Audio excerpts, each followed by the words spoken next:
Well, good morning, my friends. It's your old pal, Jordan the Lion. Where are we today, Jordan? Well, we're still in Memphis. Today, what we're gonna do is we're gonna go explore some soul music history. A really great story about a man who wanted to make country western records, talked his sister into mortgaging her house so that they could rent an old movie theater and try and record some music. Now, what ended up happening was a soul legend was born, Stax Records. So today, we're gonna go to the Stax Museum. Daze with Jordan the Lion begins now.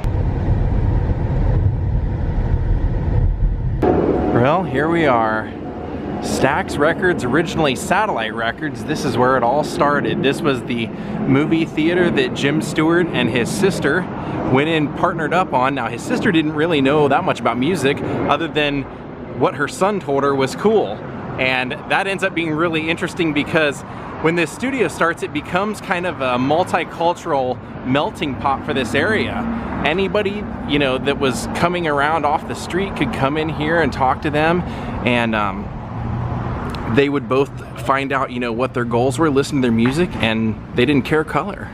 So what's interesting is one of the main groups that came out of this were the Marquis, which a lot of people may not know, but almost every member of the Marquis was kind of a famous musician later on, and they mostly got their start here. And in fact, that was a lot of those members would become the backup band for the Blues Brothers, Sam and Dave made their name here as well. And the Marquis had like Donald Duck Dunn, Alan Jackson, Steve Cropper, and Steve Cropper actually worked right next door when they opened a record store, the Satellite Record store here. Unbelievable history here. Now, what's interesting is they really kind of consider this the first multicultural record label because you had white and black artists performing together in groups like Booker T and the MGs. That was like two black guys, two white guys, and they had a hit. And next thing you know, all of a sudden there's a group coming here to record a song, and their driver starts talking to the musicians here saying, come on, let me sing out, let me do an audition, I'm good. And they're like, this guy is annoying us to no end. But the guy hung around the studio the whole day while they were doing these sessions. And so Jim Stewart, you know, the recording engineer and the guy who ran this place said, you know what, the guy's been here all day, let's give him a shot. And that man's name was Otis Redding. He sat down, he told the musicians, he said, go ahead and play me some church chords. They start playing some church chords, and Otis Redding started singing, These Arms Are Mine. And the rest was history. Now, on one side of the sign, it says, on this site stood Stax Records, which boasted such stars as Otis Redding, Rufus, and Carla Thomas, who also got started over at Sun Records and didn't really take off, so they came over here and just said, hey, let's see what happens. Isaac Hayes, who, come on, Shaft, plus he and his partner wrote many of the songs that Sam and Dave made popular. The Staple Singers, Albert King, the Bar-Kays, and many others. It relied upon its deep soul roots to carry it through, struggling from a backstreet garage in 1957 to become a multi-million-dollar organization. And my mom can probably attest to how big of a Isaac Hayes fan I am, because when I was younger and she had her collection of 45 records, I used to go grab all the ones that I liked and basically confiscate them forever. And that's how I first heard Shaft, and I became obsessed with all of the music that went into making that song. I just thought that was the coolest sound ever when I first heard it. And they have a lot of Isaac Hayes memorabilia inside, so let's go in and take a look. The label that launched an entire sound, Soulville. And that's the Satellite record shop I was telling you about. His sister decided to open this up, and she would turn everyone in the neighborhood on to new music. And they said that she used to, in the summer, hang a speaker out here over the door so that people could hang out here and dance and socialize. And it was, they said, the closest record store to Memphis, unless you wanted to go, you know, like 20 minutes out to Sears where they only sold country music. This was really the only place you could get new music. And like I said, Steve, the guitar player of the Blues Brothers and Booker T and the MGs and the Marquis, he used to work there doing odd jobs, sweeping the floors, stocking the shelves. Let's go on in. There it is. Now we're going into the church. where soul music truly began. Now they changed the name from Satellite Records to Stax because it was Jim Stewart and his sister Estelle Axton, so it was their last names put together, and it was her son that joined the Marquis when only having played saxophone for like 3 months, that ended up bringing all those musicians, the Booker T and the MGs guys here. Now here's Ike and Tina's clothes. And we were in Ike and Tina's house before it was completely renovated. Ike Turner was extremely influential. It's sad that he's only remembered for the movie depiction of him. And there's Jim's fiddle, where the dream began. And it says Steve Cropper donated this, so he must have bought it somehow. There's Jim. And there was Estelle. She was the one that ran mainly the merchandise, the record store and all that stuff. Business side of it. And that was her coat. Everyone loved her because they said she saw no color. There's his first recording unit. They said when it started it was literally just this recording unit and like a couple of microphones, but that's really all anyone had as a home studio back then. There's a satellite business card. Also famous on this label, the Dramatics Ike and Tina Review. Now what they told me outside is that this business went under in '74, and then eventually it became like a church, or a church bought it and didn't use it, and then they ended up bulldozing the building, and a trust years and years later found the blueprints and built it back exactly as it was. And there's one of Estelle's gowns and an original Satellite Record Shop ad. Everyone loved her. I mean, it's just unbelievable. If you go and find interviews, she was the one that would like hear people singing on the sidewalk and say, if you can put that together and get it organized, we'll record that. And they would do it, go home and do it, and the next day come back and record. And that was her son, the saxophonist Packy Axton. So basically it's thanks to him a lot of this happened as well.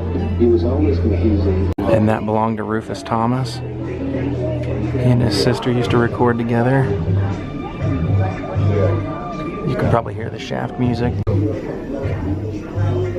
And that was from a concert held in Los Angeles Coliseum called Watt Stax, where it was all the Stax recording artists throwing like a big Woodstock type festival. And they said that everybody thought that it would go awry, and it was total peace and love. And that belonged to his sister Carla Thomas. Great singer. Carla and Otis Redding. And they have a little Soul Train disco area here. Oh, that's awesome. Look at that. Bobby Blue Bland and his bracelet. It says BBB. And those are his awesome suede shoes and his tour bus. That's the jacket of William Bell, who had a hit with Lovin' on Borrowed Time. Oh, this is awesome. The Booker T and the MGs. Booker T. Jones, Alan Jackson, Donald Duck Dunn, and Steve Cropper. There's Donald Duck Dunn up there with Isaac Hayes in the background. Donald Duck Dunn's pipe. That's awesome. Drummer Al Jackson's kick pedal is a peace symbol. And Al's jewelry box.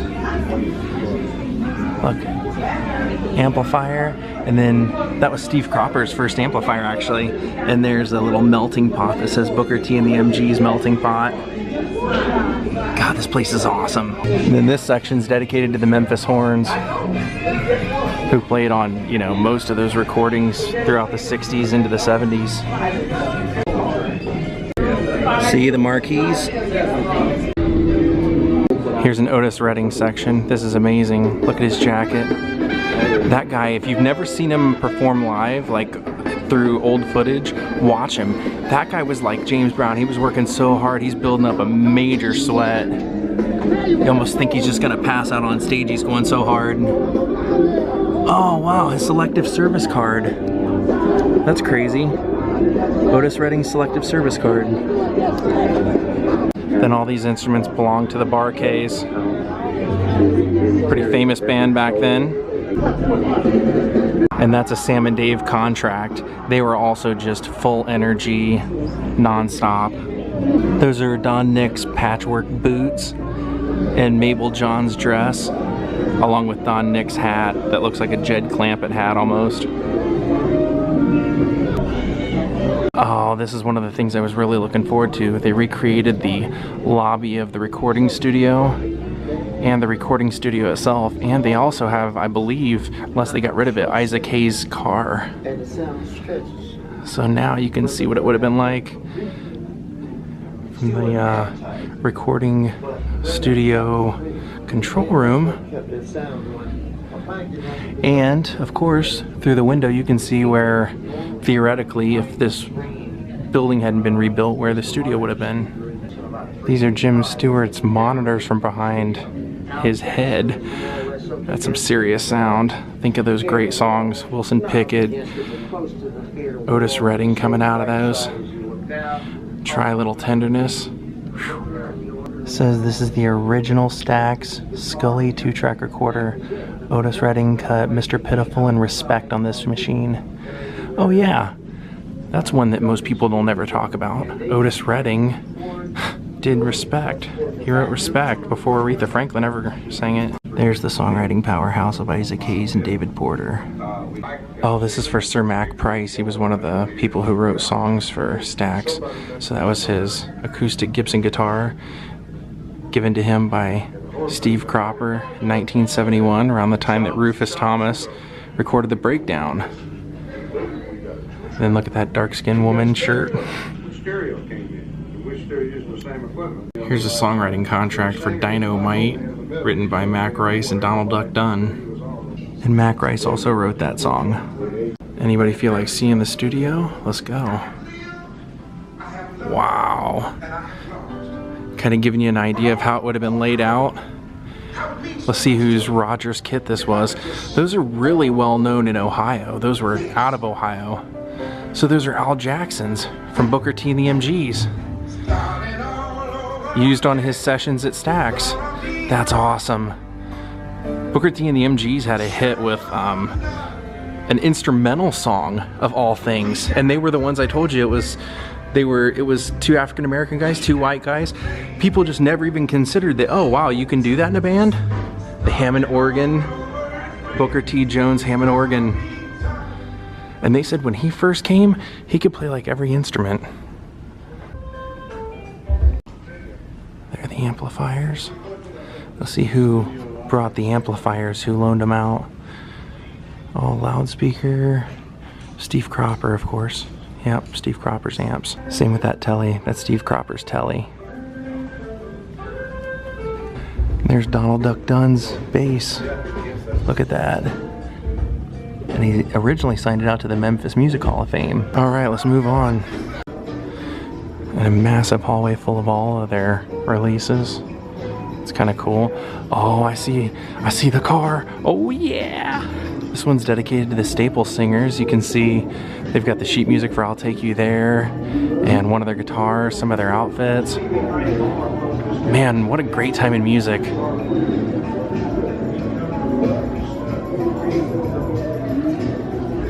Family. Earth, Wind and Fire, The Emotions. It says this kalimba used to create one of Earth, Wind and Fire's signature sounds, Maurice White's. And that was Maurice White's jacket, so wow. That's not Papa Staples, that's Maurice White. Wow, that's cool. Bar case. Isaac Hayes' 1972 Academy Award for the theme song from Shaft. Who is the man? Hayes was the first African American in history to win the Oscar for music. Check this out. First you see the Duck Brothers, so you know who was in that, but then the Blues Brothers, Jake and Elwood. Now look at this whole case to Isaac Hayes. Look at that phone. That is wicked. And the boots, everything. The hat. Look at the velvet painting back there. That is awesome. An Isaac Hayes promotional keychain. Look at the keychain.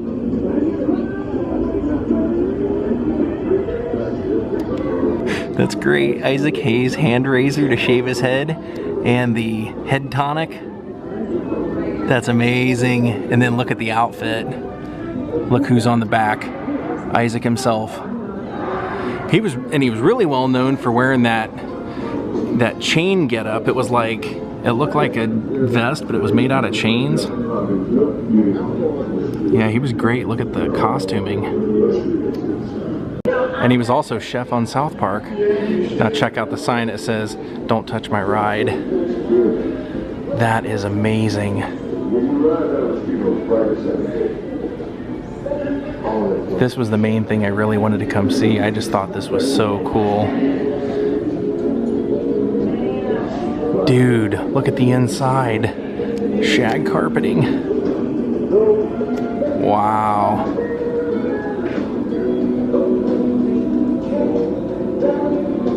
Look at the inside of there.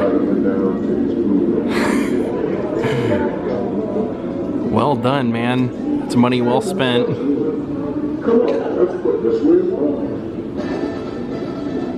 Oh, look at that. Albert King's guitar. Not Lucille, Lucy, but his name is written across the fretboard. Check that out. Great blues man. I want to get funky. That's Albert's shirt, as well as his hat. It's a good one. And there he is playing that flying V. Playing a flying V. That was his guitar of choice. Then check out the Johnny Taylor case. That's a pretty interesting getup. Yeah. I wonder if they ever heard of Nudie Cohen. They would have loved Nudie.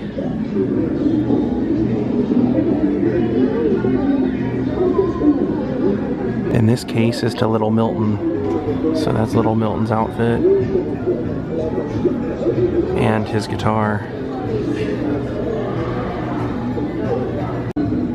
Then we have some clothes and recording master tapes by the Dramatics.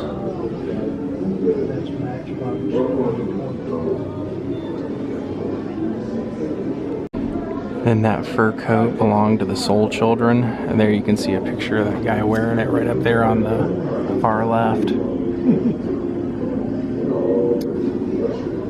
That was Larry Dodson from the Bar-Kays vest from when he was on Soul Train. It's pretty cool. And of course, Richard Pryor. Luther Ingram's cowboy boots and his stage costume. See what he was wearing. Cool record case. Have a soulful Yule with our records. It says that Stax often gave gifts like this to artists. A tea set? I'll check that out. The signature wah-wah pedal used by Charles Skip Pitts to create the signature guitar sound on the theme from Shaft. Isaac Hayes.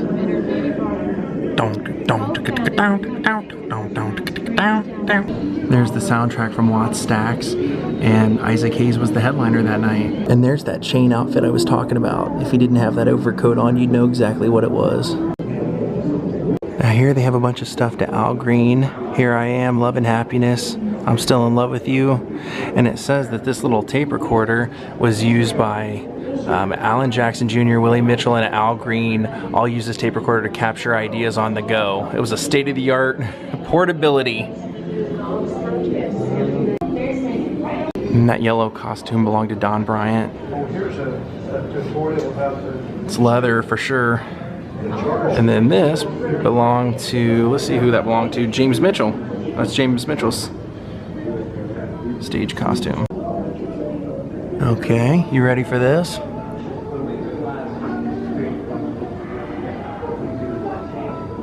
There's Willie Mitchell's necklace.